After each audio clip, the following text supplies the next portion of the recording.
Hello,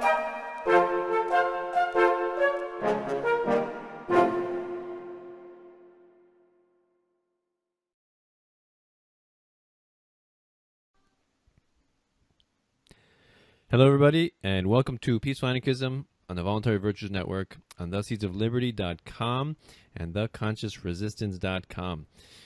Peaceful Anarchism is covered by the BIPCOT No-Gov license. This allows for reuse by anyone except for governments and the agents thereof. You can find out more information for that at bipcot.org. So today we have Jim Limber Davis coming in from Indiana, right? Yep, Indiana. Indiana. His main website is jimlimberdavis.com. His Facebook page is Liberty Defined. And he wrote 2 ebooks, Liberty Defined and Morality Defined. You can find him on Twitter at Jim Limber Davis, on Steemit under Jim Limber Davis. He keeps it consistent. And so today we're not going to talk about his books. We talked about his books in the past interviews.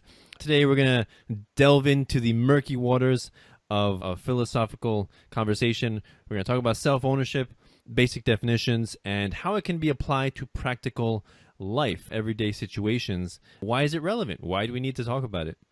I certainly talk about it a lot, and so does he. So we may not see exactly eye to eye, but that's what these discussions are great for. We can iron these things out. So Jim, thanks a lot for coming back on the show. Oh, absolutely. I'm glad to help out. Yeah, no problem. So, let's start off with self-ownership, a basic definition. So how would you define self-ownership? Somebody comes up to you, they never heard the liberty philosophy, and you mentioned self-ownership. How do you define it? Well, if I'm going to define it in a way that people can understand, something that they can take away in the moment and actually apply that to their everyday life, I'm going to say, in essence, in a nutshell, and this is very crude way of putting it, and not very refined, it's going to be basically you homestead yourself. So long as you're refining your time, intellect, and labor to maintain your life and improve its quality, then you're in control and you own yourself.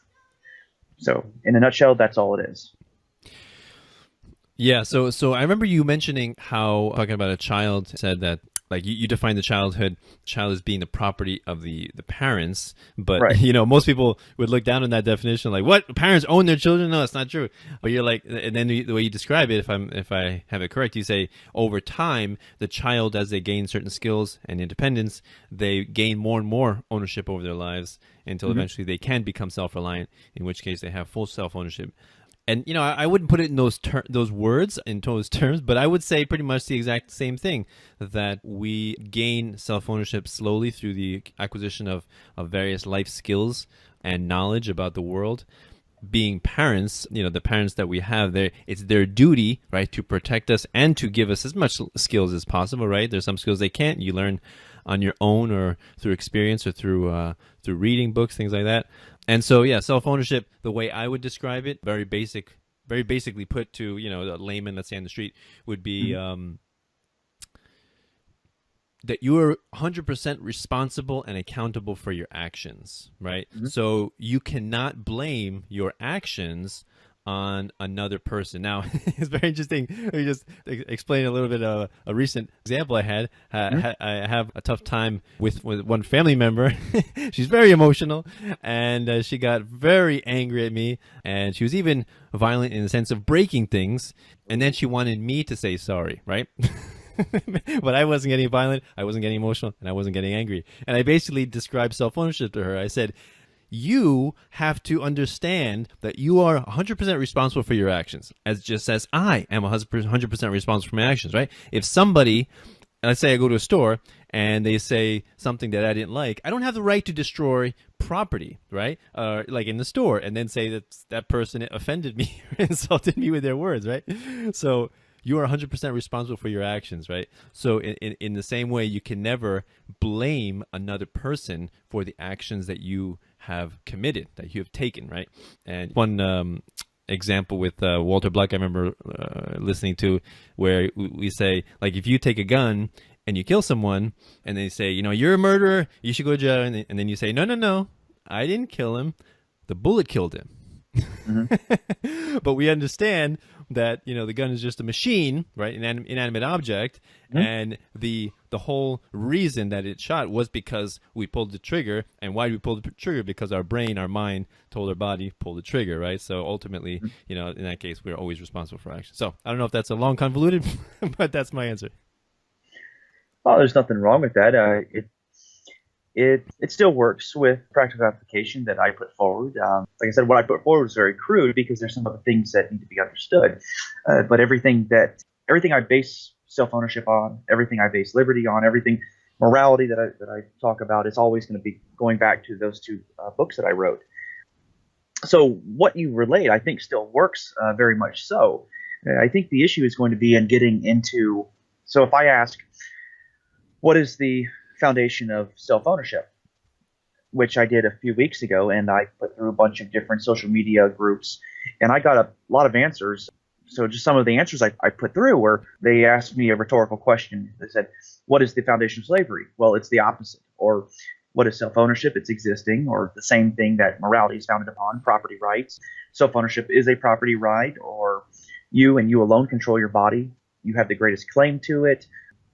All sorts of things. And then I started getting these answers about it's your soul, it's you think, and then a handful of people put in there, oh, it's about you having exclusive control over your own actions. Mm-hmm. And then somebody posted something about Stefan Molyneux's UPV stuff in there. And anyway, so not a lot of people get it, and I think a lot of it is rooted in just not understanding what it is that is being asked. So I don't think people distinguish between knowing difference between self-ownership and knowing what, or let me rephrase that. People don't distinguish between knowing of self-ownership. Like, they might hear of the idea, but I don't think they really think about it and in terms of what it really is, where it's derived from, and how it's maintained. And I think that becomes a real problem with it. So what we presented, even what Stefan Molyneux presented, it still holds because it gives you some place to start working with. But if people don't go all the way into that, I don't think that they are going to really start to grasp that all of the other answers that I was given here, such as it's the foundation of property rights. But if I were to expand upon what I had stated earlier, self-ownership is going to be the first boundary of interaction with other individuals. Basically, self-ownership applies to people who can invoke these concepts, who can understand these concepts and what their purpose is. And of course, their purpose, self-ownership, is to set that boundary so that other people know where they need to stop interacting with you at. That way you can avoid unnecessary transgressions and things like that. So if it might be perfectly fine for me to go up and put my arms on my significant other, but it would probably be really weird if I came up and just put my hand on your butt. It might make you a little uncomfortable. So we have to set those boundaries, and self-ownership is the first one. And then when you understand self-ownership being all about controlling yourself in the philosophical sense, and then maintaining that control by refining your time, your intellect, and labor to produce the real wealth necessary to satisfy sustenance, shelter, security, and happiness, so long as you are the sole provider for that, taking absolute responsibility, like you were saying, then it ends up being, you can translate that into a further concept, getting into morality and the non-aggression principle and a further boundary. So that's where I would have taken it if I were to have written a book just on self-ownership alone. All right. I I had a debate with this guy, Todd Lewis. I don't know if you heard it. He's a Christian distributist, he described himself as, and I didn't really know what that was before I talked to him. But one of the things that he had issue with regarding self-ownership was, he says all these libertarians and anarcho-capitalists or anarchists say that they own themselves. And he's like, that's impossible, because ownership is, if you own a chair, you're not the chair, you own the chair, and you can break the chair, you can give it away, you can do whatever you want with it, but you're not the chair. And so if you say you own your body, how do you separate the mind from the body? And I thought that was an interesting semantical type argument. It didn't really put any doubts. I mean, and I just said, maybe it's a different type of ownership, but to me, it's the same. Actually, it is kind of, now that I think about it, without the mind, the body is just really a shell, inanimate object shell, right? It's really the conscious mind that gives it animation and life, right? So in a sense, I guess you could say we are like a chair, and so. But still, still, I still maintain self ownership. I still think it's a valid concept, and from which property rights and voluntarism stems from. So, and that's the real foundation for the entire philosophy in the way I look at it. I've heard that before. The argument or the idea anyway, about separating mind from body. And maybe we are just like the chair, because if we're refining our time, our intellect, and our labor to go in and gather the wood pieces in order to shape them and to create a chair, we're refining our time, intellect, and labor to create something of real wealth, something that satisfies our desire for sustenance, shelter, security, or happiness, or enables greater pinnacles of our successes in achieving those things. So maybe it is just the mind that's claiming ownership over the body, because without the body, the mind has no vessel to travel in. I don't know. Right. I have no idea.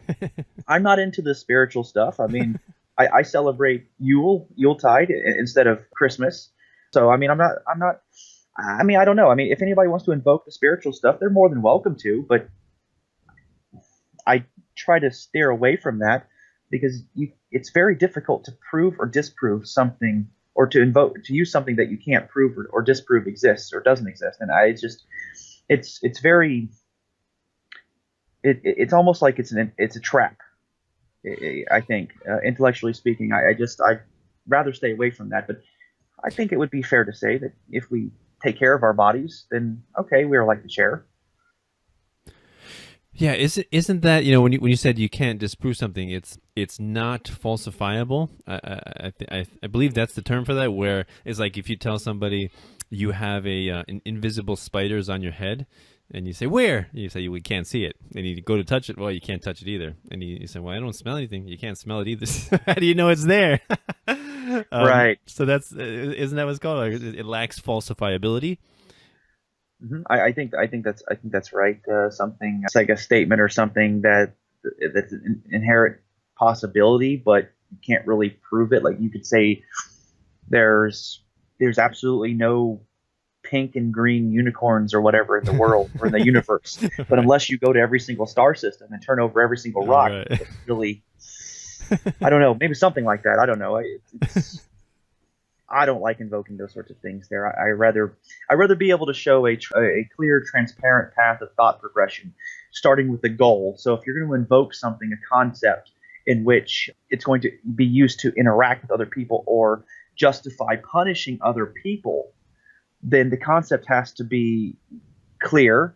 The goal has to be absolutely clear. Everything has to be universally applicable to everybody else.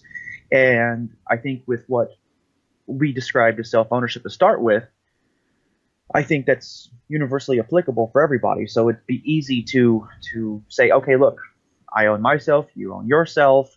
These, unless we're changing the way we're going to interact with one another, okay.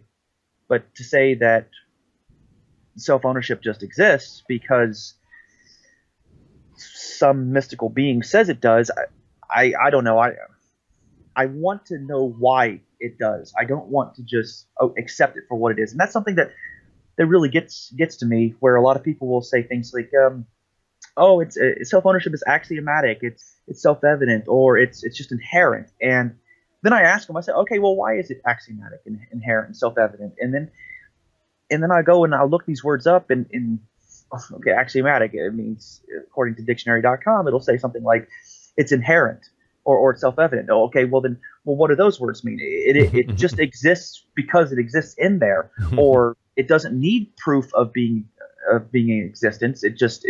All you have to do is look and you can see the proof. But if we all owned ourselves and all we had to do is look, and it's that obvious, well, then why is there government ruling over everybody else if it was that obvious? And I don't like I don't like that approach too much, where people get into that, and then they end up invoking the spiritual stuff. I have no problem if people want to invoke that stuff for their own thing, so long as it doesn't interfere in my life, negatively or positively. And that's the killer. I'll tell people that, and they'll just, "What do you mean, or positively? I thought you want good stuff to happen." Yeah, I do. But if the good stuff happens into my life because somebody invoked something that can't be proven or disproven, then that gives them wiggle room, the grounds to invoke something that I don't want to have happen in my life. So I'd rather not go that route at all with explaining something that I think should be universally applicable to everybody. And we were talking before we started the recording about the character that I have on my profile a lot of times. Well, that's Tom Baker, the Fourth Doctor, and one of my favorite things that was said in an episode was that he says, "To the rational mind, nothing is inexplicable, only unexplained." And I have never forgotten that. I keep that around. So when I ask these people if something is, why is it axiomatic? Why is it inherent? Why is it self-evident? Why is it any of these things?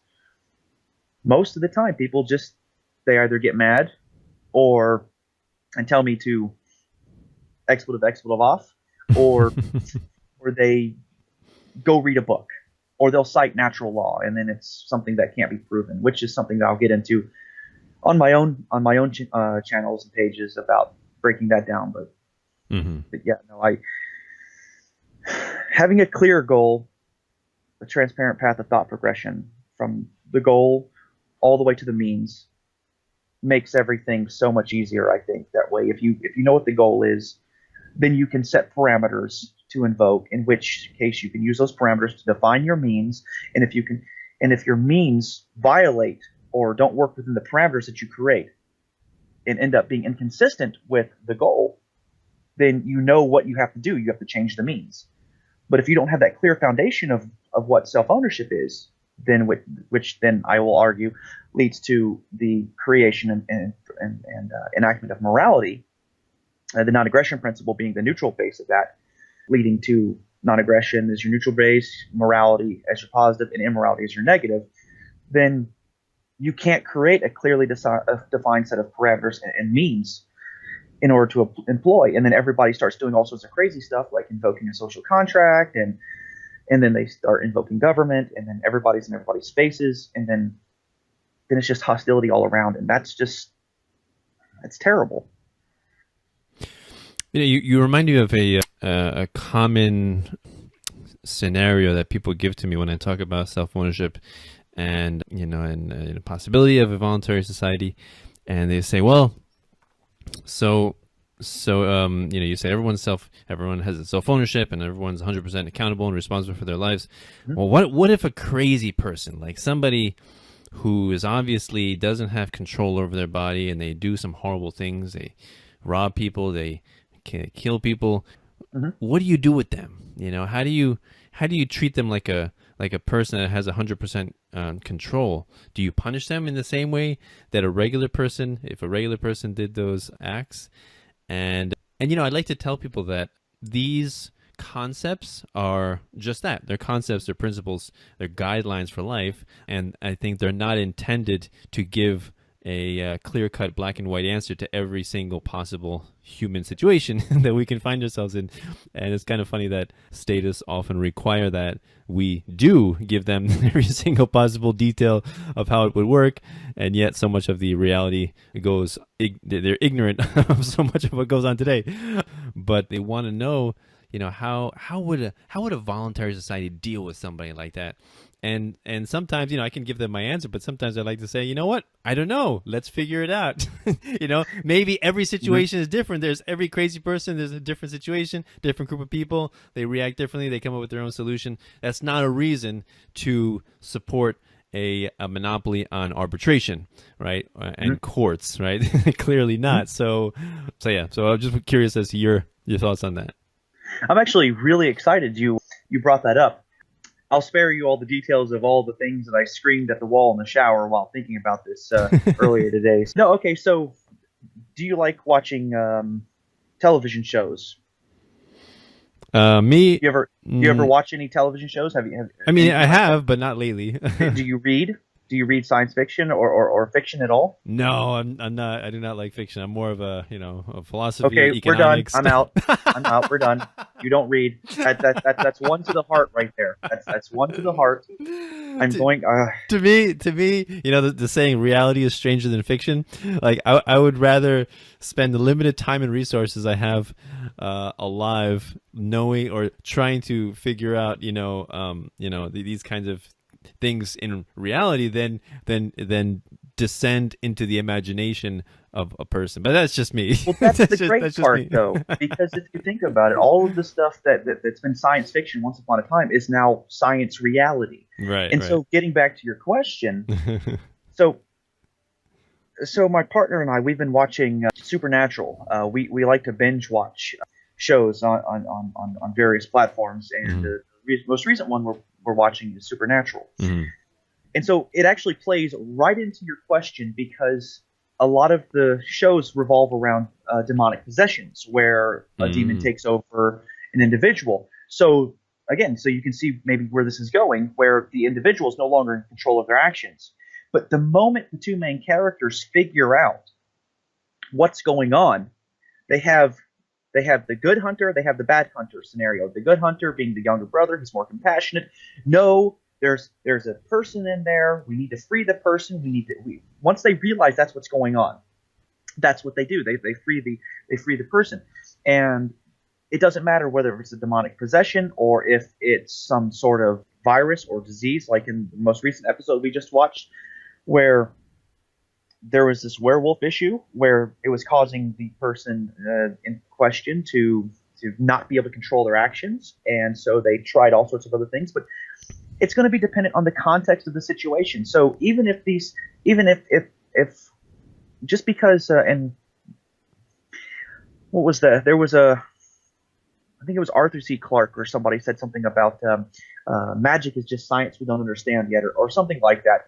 And I think yeah. that a lot of people forget that there's always a reason. And just like with the doctor, to the rational mind, nothing is inexplicable, only unexplained. Mhm, It's just a matter of getting the context of the information together mhm, and being able to think as quickly as possible, define concepts, understand, process information being given to you, and then to work from there. Because the way I set up my moral philosophy and morality defined, if you've read that, if people listening have read that, they'll know that it's applicable to all reason capable sentient beings able to communicate at least complex concepts with one another, at least complex enough to understand the setting of boundaries for the purpose of the preservation of one another's lives. And that's something that if we take that into consideration, then we can break down all context. We can figure out a way of helping people and protecting and saving them, or whatever it is that we need to do with them. But we can do that right now. Take your question, alter it a little bit, and then we can get into that brings up the question of, well, what do we do about comatose people? mhm, Do they still own themselves? mhm. Right. Well, it depends on a lot of things. Do they have loved ones who are willing to take care of them? Mm, Did they set themselves up financially so that they sign contracts? Did they have health insurance that did X, Y, or Z to provide for them? There's all sorts of things that people can do to maintain control over their self ownership. Because what's going to happen is once they've set all these things in motion, and something happens to them, and they can no longer physically care for themselves like they were before. So, like if they were able to set up a fat bank account, now they have the money to be able to pay for everything that they need, and they can still maintain themselves because they took all of their time, intellect, and labor before whatever happened to put them in a state of a comatose state, or means that they couldn't provide for themselves as like they used to where now they have everything and saved. They took all that wealth, turned it into stores of labor, money, or currency, and now have that. And that's what's going to keep them okay. So, but yeah, to answer your question, it's just about understanding the context, finding out what's going on. Yeah. So these very sticky and obscure scenarios, they don't invalidate the principles, right? They just, because again, the principles are just guidelines, right? It's not a substitute for thinking. It's not like a manual. You look at I don't know if they're page. principles, but I mean guidelines. I don't know if they would be guidelines per se, but okay. I mean, I see where you're going with it, though. Yeah. Like, it's actually the same way I describe parenting and peaceful parenting. I say, I'm not telling you how to parent. I'm just giving you these principles that I live by and that I think they're consistent, and logical and moral, and you can choose to abide by them or not. And also they're not a manual, like every parent wants a manual. Like, what do I do if my child does X? Turn to page 53, Mm-hmm. and it's going to say what you should do. And that's kind of, and also the same thing with voluntarism. I think it's more I think it's a descriptive philosophy, not a prescriptive philosophy, right? So it describes reality, but it doesn't tell you how to act, right? It doesn't tell you, you can still be a pretty mean person and live according to voluntarist principles. Live your whole life not aggressive against somebody, but you can still be a pretty mean person. So it's not to say that you're a really nice person. It's just to say that you're not aggressing against somebody, if you're abiding by these principles. So they're very basic. It's a skeleton way of thinking about the world that most people have not thought about, because we have lived so long with this poisonous idea of the state, that these people have this exemption to morality that we all are subject to. So yeah, so that's kind of the way I describe voluntarism. It's not a manual of how to act, how to live your life. We're not telling you how to live. We're just saying, don't do these things. Very basic things. Yeah. Okay. All right. That makes sense. I mean, it's not a manual. That I definitely agree with. I don't think.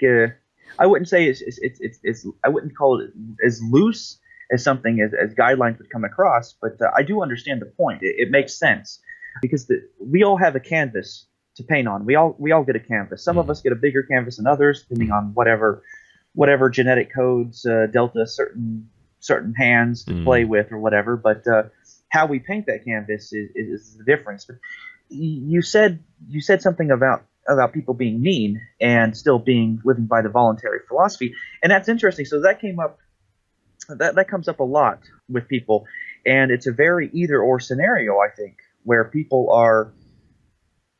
start talking about this, and then they get into this. Well, if you're not doing this, then you're immoral, or if you're not doing that, or if you're doing this, then you're moral, but if you're doing that, you're immoral.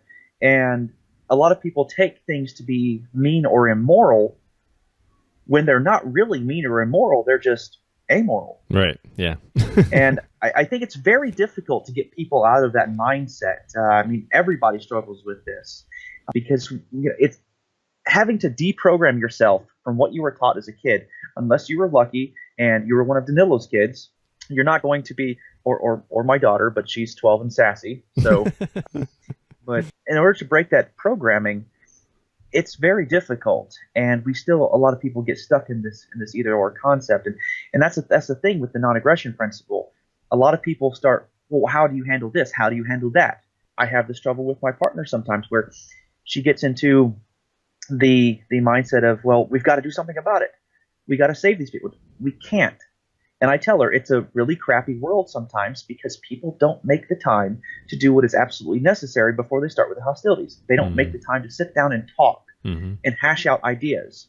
They don't want to be bothered with that. So then hostility ends up being the answer. So people never realize that the non-aggression principle is your neutral foundation of all morality, at least as I lay it out in my philosophy.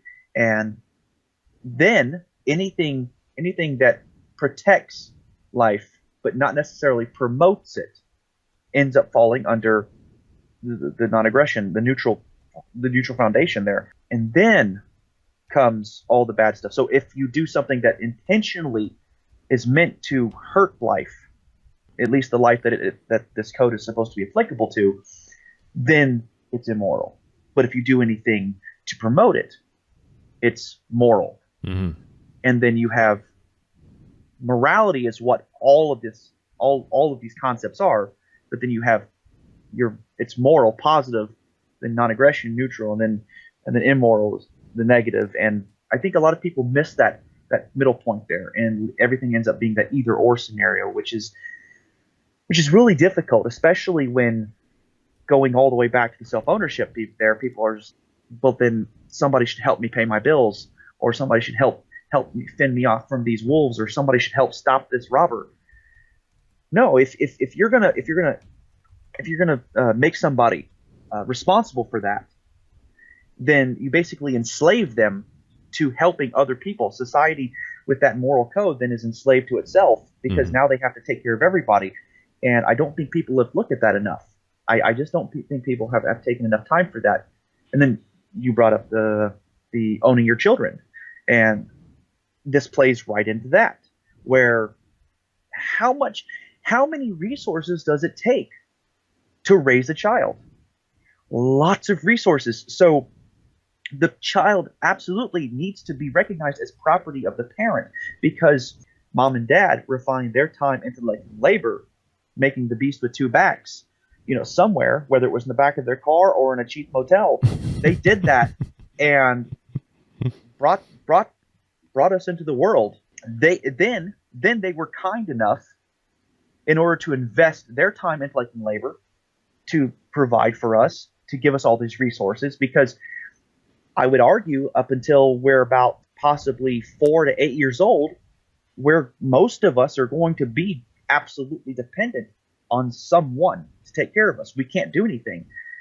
Now, I say 4 to 8 years old because most of us, unless this was, say, 150 years ago out on a farm in the Midwest somewhere, or wherever in the world, where 5-year-olds, they were up at 5 and 6 o'clock in the morning with mom and dad out there taking care of chickens and cows and stuff like that. And then the older they got, it depends on how you work with your kids, I think, and teach them these skills. But they're always going to be dependent on you up until a certain point, and then they'll take over providing for themselves. So I don't know. There's a lot of stuff to talk about pertaining to this, and it's probably too much for a single hour, I think. Yeah, probably. But one thing you did remind me of is a recent conversation with a family member who does listen to occasionally my interviews and and read my articles, and she said, Danilo, all you talk about is philosophy and theoretical stuff and morality. Oh, you're so boring. Oh. and she was saying this because, she was asking what I thought about Trump and what's going on in the current events. I don't know, Hillary Clinton and her email scandal and all that. And I say I focus on, I focus on these things: philosophy, morality, economics. And she's like, but those are just theoretical. They're out there. They're in the abyss. They're ephemeral. This is reality. We live in reality. And I said, yeah, exactly. And what's your philosophical basis? How do you operate? How do you act? We all have a basis, a moral basis, a philosophical basis that we act upon. And that's what I'm curious about, because you're not going to change reality by just talking about reality. You change it by changing people's paradigms, the way they think, right? Their principles by which they live. That's the crux of it. That's the core, right? You just focus on what's happening in reality, and it's like you're just trimming the branches of the problem. And who was it? Eleanor Roosevelt said, she says, when people talk about current events and great minds talk about, what is it? I forget. Common people talk about other people. Right. More wiser minds talk about ideas and concepts, or something like that. Something like that. Right. Yeah. So this is why I do focus on this stuff. I think it's paramount. If you don't understand, you have all these problems in your life, and you're like, why do I have all these problems? All right, let's figure out, what is your morality? What are your principles? What do you live by? What do you feel passionate about? That's what I want to know. That's what's important to me. Maybe these people just want to have their lives be like a special victims unit episode, where it's like, well, we got to figure out why he did this. Well, there's my moral code. This is exactly why I did it. Yeah. Problem solved. Yeah. You know everything. I mean, that would make for a very, very boring case of Law and Order, but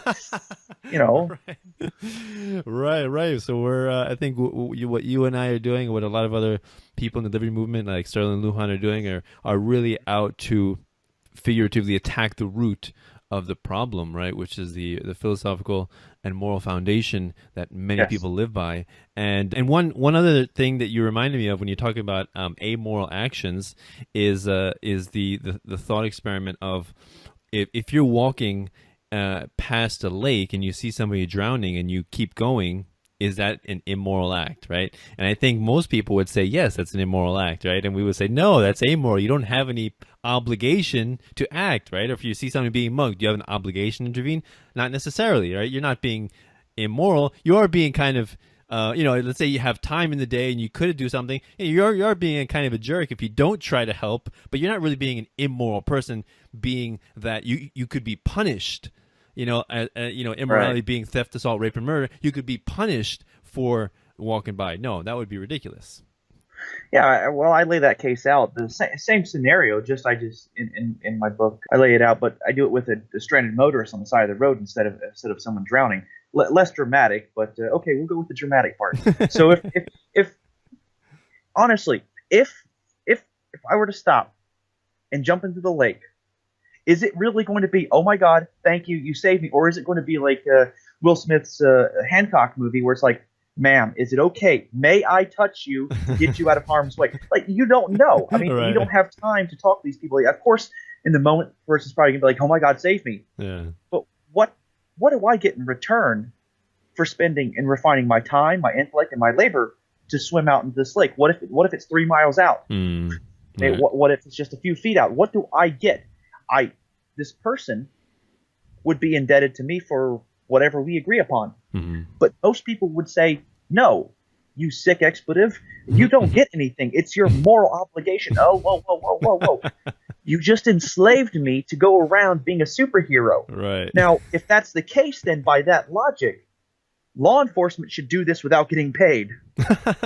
I'm just Exactly. saying, if their job is to serve and protect the common people, then they should do that without getting paid. So where's the clarity of the goal needing to be achieved? Where's the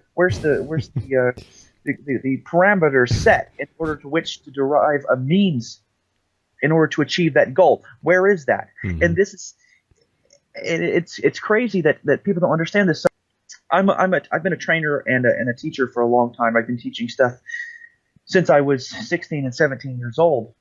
Various things, everything from simple martial arts when I was younger, all the way to kitchen management and training, and now with the warehouse job that I have. One of the things I bring up to people, I ask them, I say, "Who here was ready for a math test?" And most people are like, "What? We're just here to learn how to drive a forklift." Okay, well, what's the square root of 16? And most people will tell me, it's 4, and then they're like, "Okay, that was easy." Why? Why is the square root of 16 4?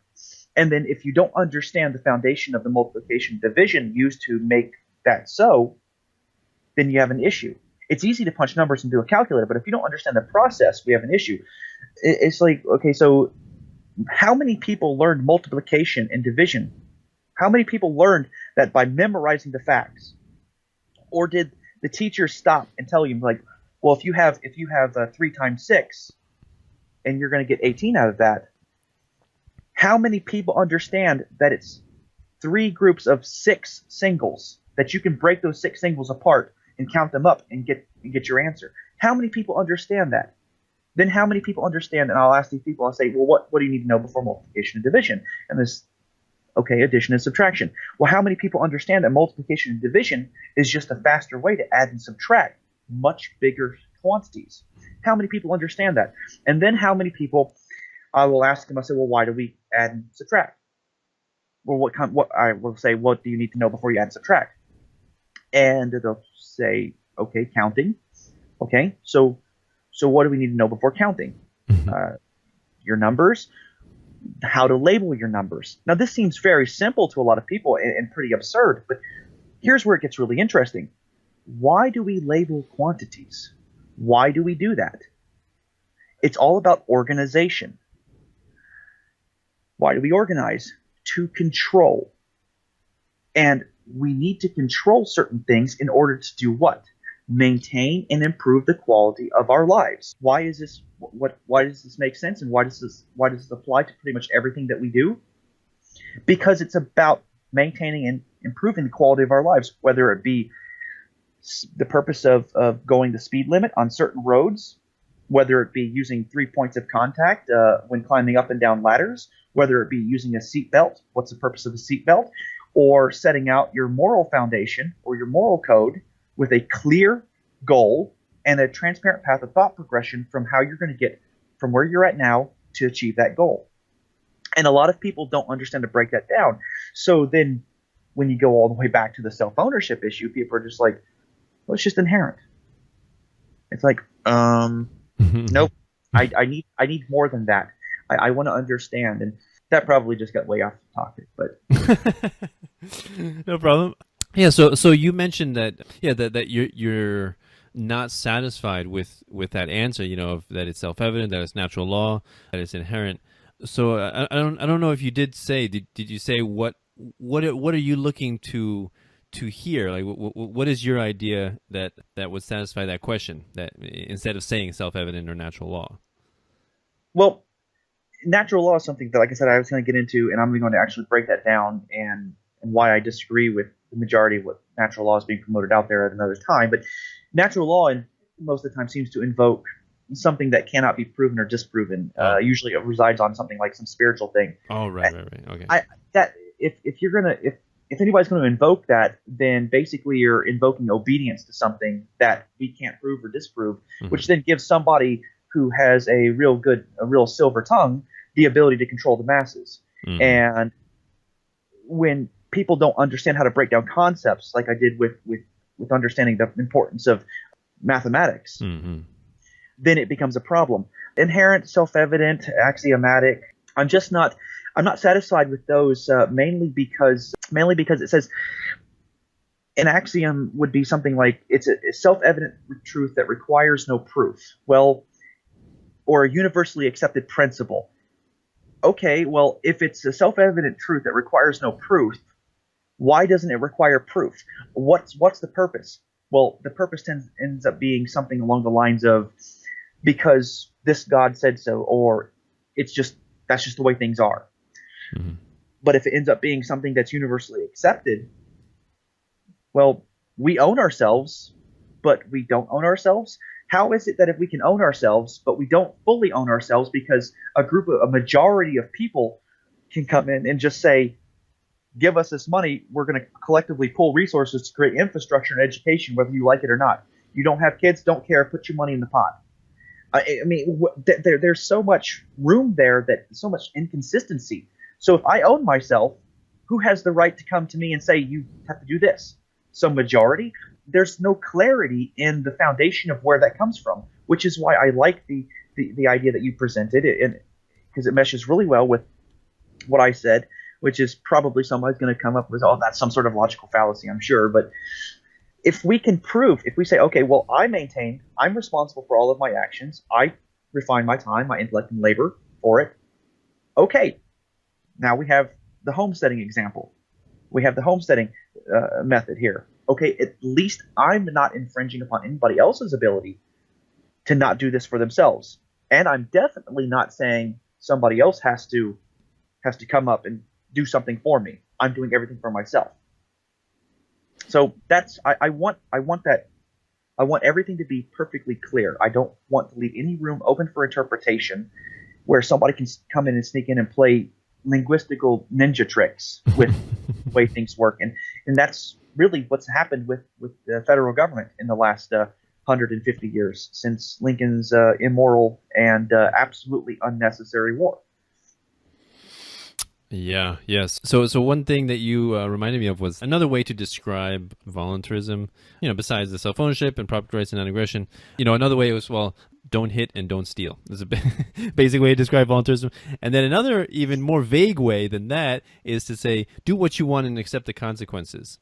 And I think that kind of pleasantly sums it up. And when someone says to you, like, it's natural law, it's self-evident, it's axiomatic, or somebody says, I didn't sign the non-aggression principle, the same way we say, I didn't sign the social contract or the Constitution. They say, I didn't sign the non-aggression principle, so why do I have to abide by it? And the answer is, you don't. You really don't. You do what you want, really, but accept the consequences. That's it. If your actions warrant reprisal and anger and hostility from other people, then you should accept it. Right. And I tell people, I say, okay, well, somebody will tell me, well, I don't have to follow the non-aggression principle. I say, okay, that's fine. You don't have to follow that. But let me ask you this. Do you place value on your life? Right. So if you came up to me and said, I don't care about the non-aggression principle, now I'm going to ask you, do you place value on your life? Well, do you, punk? So, Mr. Danilo, do you place value on your life? Most definitely. Okay. Now, I have placed value on my life. I would like the value that I placed on my life respected. And I'm sure that you want the value you've placed on your life respected. Well, if you want me to respect the value you place on your life, I definitely want you to respect the value that I placed on my life. So I'm not going to do anything to infringe upon that, and I'm going to communicate with you as to the best of my ability to avoid any unnatural or unnecessary hostility between the two of us, because I don't want any conflict with you. Mm-hmm. Would you agree that that's okay? Are you okay with that? Yeah, definitely. That's the non-aggression principle. Yeah, and that's it. I guess another way you can put it is that it's a universalizable concept. We can't all rob each other, rape each other, kill each other, but we can all be non-aggressive toward each other. Right. We all want to maintain and improve the quality of our lives. And people will usually say, well, what about people who want to commit suicide? Right. What about it? I mean, if a dog is born with 3 legs instead of 4, it's still a dog, right? Mm-hmm. I mean, if a human being is born with 11 fingers, 6 fingers on one hand, 10 total, mm-hmm. They're still a human being. Well, we're logical creatures. Our main asset is our ability to think. It's our cognitive abilities. When somebody is wanting to commit suicide, they're more likely than not depressed or something. They're doing whatever is necessary that they can fathom and understand and think through clearly all the way to stop whatever pain it is. And if that pain is to commit suicide, to end it, that's the only clear path they have they can understand. So it doesn't break that philosophy. They're still trying to maintain their life or improve its quality. And by committing suicide, that's exactly what they're doing, improving its quality by stopping the pain. It doesn't make sense to us until you're afraid. Mm-hmm. It's the same thing between people coming up and it's like, well, so like my dad will say, you need to stop this anarchy crap. Stop being so idealistic. just be quiet and pay your taxes and you won't have trouble.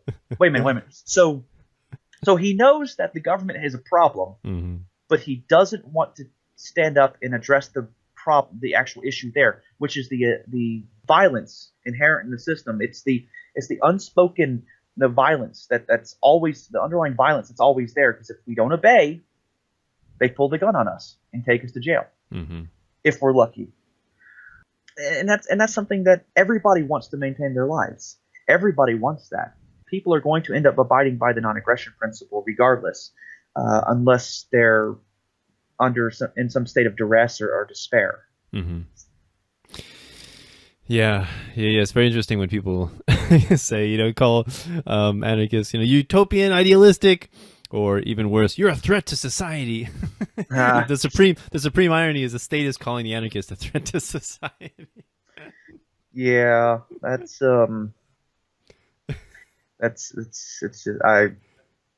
got nothing for that. I really, that's something else. A lot of people get upset about all of this, and there's a lot of angry people, and I was angry for a long time about it. I learned that creation is the key. You have to create either for yourself, create connections with others to help yourself, which helps them. I mean, the key is to create, and if we don't create what we want to see in this world, and all we're going to do is be bitter about everything that we do see. Because if we don't like something, why tear it down? Create something that everybody else wants to strive for. Mm-hmm. Create something to show them, like the 3D printers. I mean, the only people who are hating the 3D printers are the people who currently have businesses vested in producing the things that are now going to be able to be easily manufactured with 3D printers.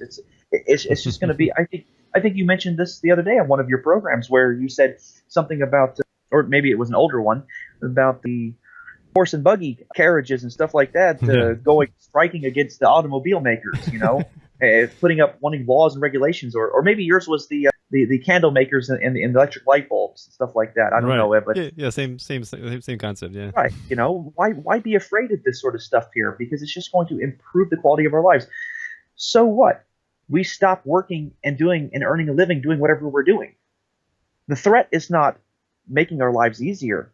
The threat is always going to be those who want to tear down the things in the world that they don't like, regardless of whether they understand them or not. Those are always the threats. And it's the one thing I think all of those people have in common is they don't know how to break down concepts well enough, or are willing to look at the fact that they need to break down those concepts and understand that they need to do something different. And I think that's going to be the fundamental issue here, is just people making time to self-reflect and understand these things. But it's just easier to yell at somebody and still fear and like, damn, I'm going to make you pay for it if you don't want to. And that's not necessary. Yeah. You just reminded me of all these different stories of conquering empires that invade foreign lands and that have slowly and meticulously developed, knowledge and books and information, and then they just go in there and just destroy everything, destroy monuments, destroy statues and buildings, and destroy libraries and books. And I think Genghis Khan did the same thing, conquering Central Asia. And just to think how much knowledge and information has been destroyed, I think from the Library of Alexandria, right? I think the Romans, right? How much information has been destroyed, how much that has set back possible progress, right? And where would we have been today if those bits of information were still with us? What would we have known? It's just, it really... And knowledge is power. The more you know how to create, the more power you're going to have. And I just did an episode a couple of weeks ago about knowledge is power concerning that subject. And creation is always going to be superior to destruction, because at the end of the day, who's going to be beholden to who?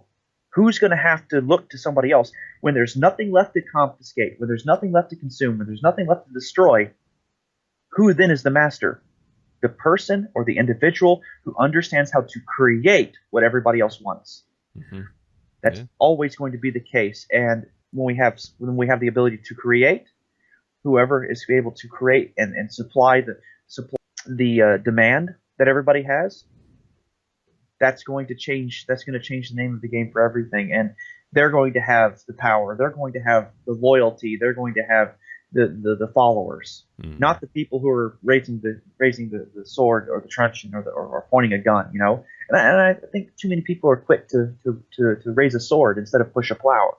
It's right. Sometimes it's disheartening, but then there's people like you and you out there in the world, so that's very much appreciated.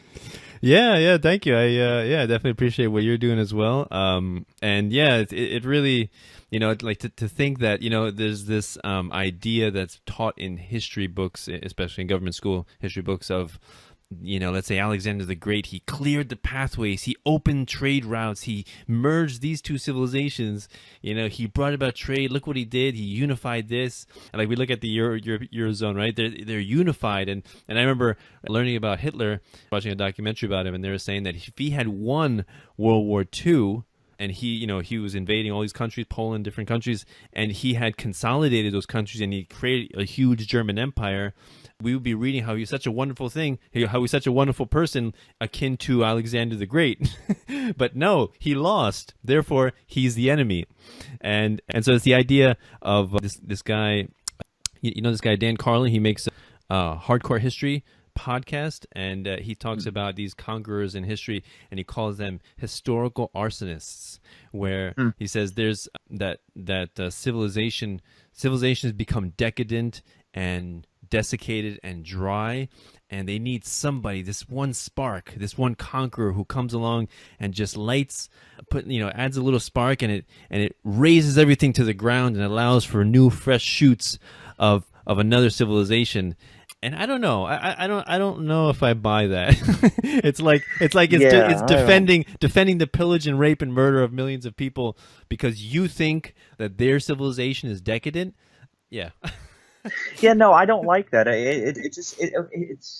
It holds people back from raising the pinnacle of their personal and collective and social successes. I just don't. I'm not sure I like that the example. Right. Well, what got us out of World War II? It wasn't the fact that the government spent all this money. No, it was the fact that so much stuff was destroyed, and the jobs. The United States was already in a depression, Hmm. and why was there almost near 100% employment when people came back from the war in the United States? Because how many thousands of people died in that conflict? Right.